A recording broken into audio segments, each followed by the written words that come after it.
Welcome back to another episode of the Lofty Lenders Homebuyer Education, where we explore tips, tricks, and stories that can help you plan for your next home purchase. Whether you're a first-time home buyer, a move-up buyer, an investor, or just looking to learn, we hope you gain a little bit of knowledge today. We are diving into a big shift happening right now, and what that really means to sellers and buyers, and how it's kind of shifting from what used to be a very prominent seller's market to it's kind of starting to become a buyer's market, Charlie.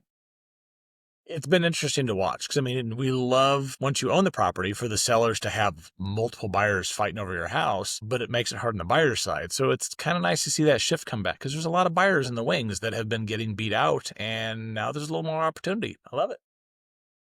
Yeah, I think one of the biggest things I've noticed here recently is just the number of buyers that are asking for seller credits or concessions or things to be done to the house. I really feel like a lot of the conversations I've even been having with realtors recently is that buyers want a house to be move-in ready, and they're not willing to do the work right now. It's kind of surprising.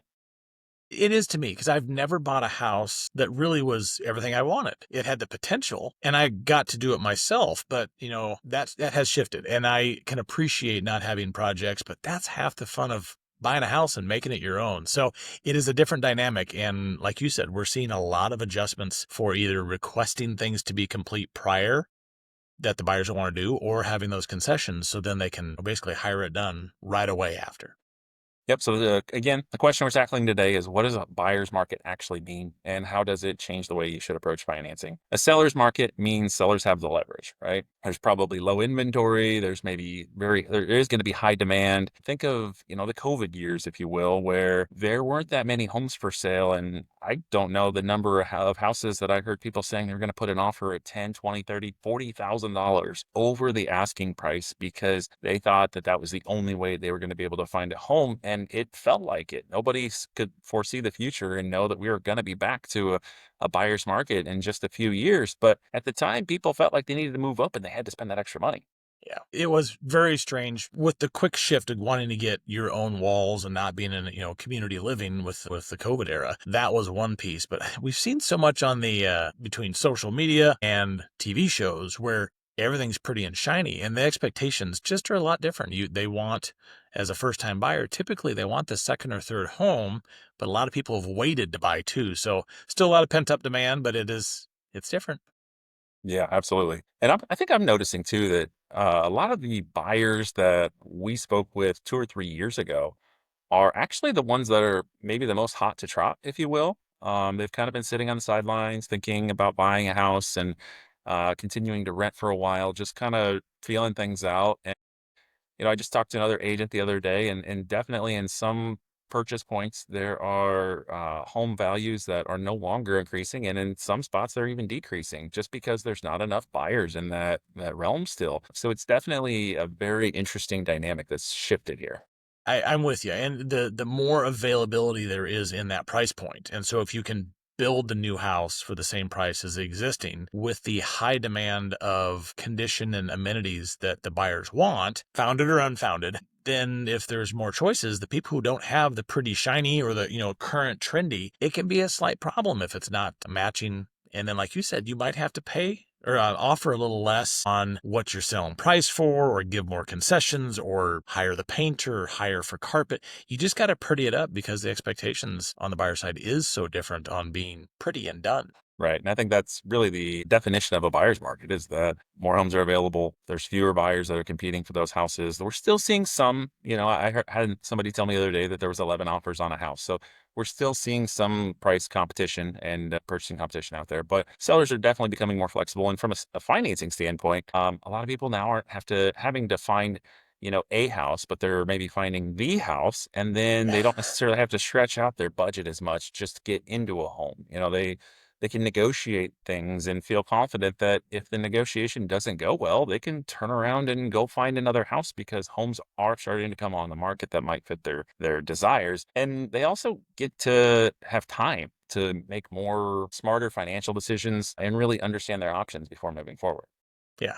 And that's a big thing. I think we've seen the shift as well that helps the buyer's side is they've had more time to think about it. And if they're utilizing that time, they're improving their budget. We've had time to increase credit scores. You get better programs. Or if we see the rates drop, then that's helped a little bit. And insurance has dropped a little bit. So there's lots of things that if you have that extra time, you don't normally, have back in the old days, you 60, 90 days, you bought a house, you're ready to go. You've had that 6 months, a year, some people more. They've done a good job using that time to get their budget in shape. And that just helps give more choices. So to break it down for somebody who is still not quite understanding the difference between a buyer's market and a seller's market, I want you to think of it like buying a car. In a seller's market, it's like when you walk into a car lot and there's maybe just one vehicle left and three other people are standing behind you ready to grab that vehicle. And you're not probably negotiating. You just want to hopefully get that vehicle because it's the Yeah. last one left. In a buyer's market, it's like you walk into any other dealership nowadays where they're full of cars and the dealer is going to do everything they can to earn your business because they don't have a lot of buyers out there. And so it's the same house, it's the same loan, but it's completely different leverage here. And I think honestly, we're seeing both markets based on what the sellers have done to prep themselves. So as much as the buyer can prep themselves, the seller can you're getting ready to take and make changes and you're painting, you're doing your trim work. I mean, anything that's going on that you can, as the seller prep it, you get that demand on the buyer because, it's pretty. You get that pretty shiny effect, just like a brand new house has, because it has the things people want. So the dynamic is kind of crazy, but I like the car scenario. That's a good one. And I also think about AI and how I use AI a ton. And I know I've talked to somebody the other day and I said, "Well, how did you learn all this about credit?" And she told me, "Well, I pulled it up on AI because I just love using ChatGPT. And while it was great, it made me realize that some of the things that she got from it were not necessarily correct. It was, she knew that she needed to settle on a debt in order to get it removed from her credit report. But there was a piece of it where she explained it to me that I don't remember exactly what it was, but it just didn't quite line up. And so I kind of had to explain it. So then it's me arguing against the AI and explaining to her how the AI is inaccurate. And it becomes kind of a challenge. So I think one thing that people right now are like say they're still using AI to research and understand what they're doing. And back a couple of years ago, buyers were waiving inspections. They were bringing extra cash to cover appraisal gaps. They were paying all their closing costs out of pocket. And so sometimes AI is going to say or talk about some of that stuff. And it's going to feel like a scary situation where you feel like you have to have all this extra money. And really, again, since this is now a buyer's market, I can't tell you how many people that have less money now than what what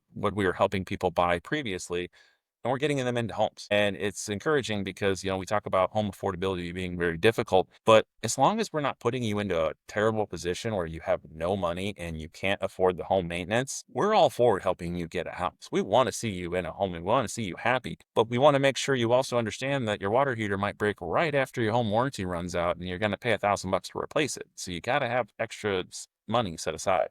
Yep. Money doesn't make us happy, but it does fix problems. And when you don't have the landlord to fall back on, that's a whole different dynamic. So having that maintenance budget, which is not required, but for us, it's built in. We want to see that. And that way you just get that first home with the added bonus of some security with hopefully the better advice. And that way you're aware of these things and it's not as much of a surprise. It is new. There's going to be a lot of surprises. We just want to help buffer that and get you more educated early on.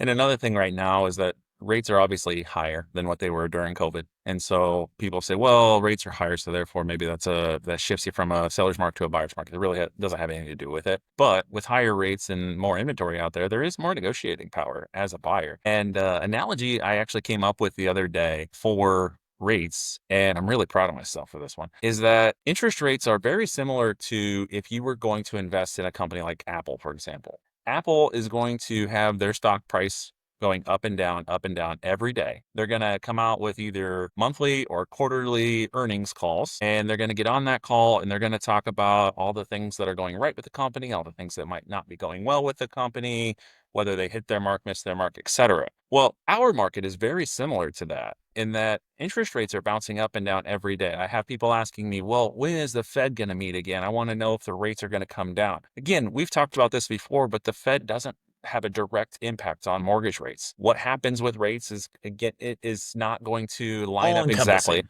I Correct. mean, there's so many pieces.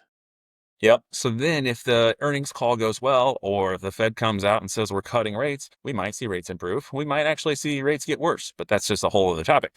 But it doesn't have a direct correlation. And so it's kind of interesting if you think about it. Interest rates are very similar to buying Apple stock, and Apple stock can continue to do really well. And it doesn't have to be a direct correlation to whether or not the Fed has come out and lowered rates. Yes, and you know what? To add the piece to that, because that's a great idea to correlate and just have it be similar market but totally different item. But imagine just like when Apple comes out with stuff, they've had some flops. They had this big promotion, put out the new, consumers didn't like it. And we have the same thing when news and reports come out. It's like you totally go in this direction, and then once a little bit more information comes out, like, no, we're back.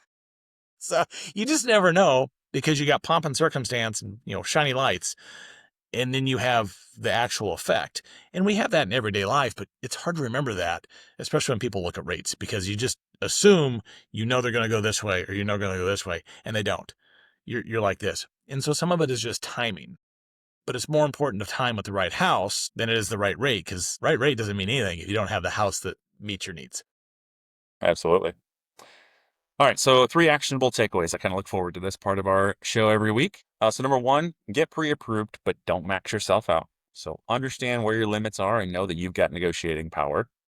2, ask about seller concessions and buy downs. This is where that financing strategy can really matter. I had an agent reach out to our office the other day, just curious about a 1-0 buy down. The seller's willing to provide that to the buyer just to try to get this house sold, understanding that they only have to throw a few $1,000s in to make this happen.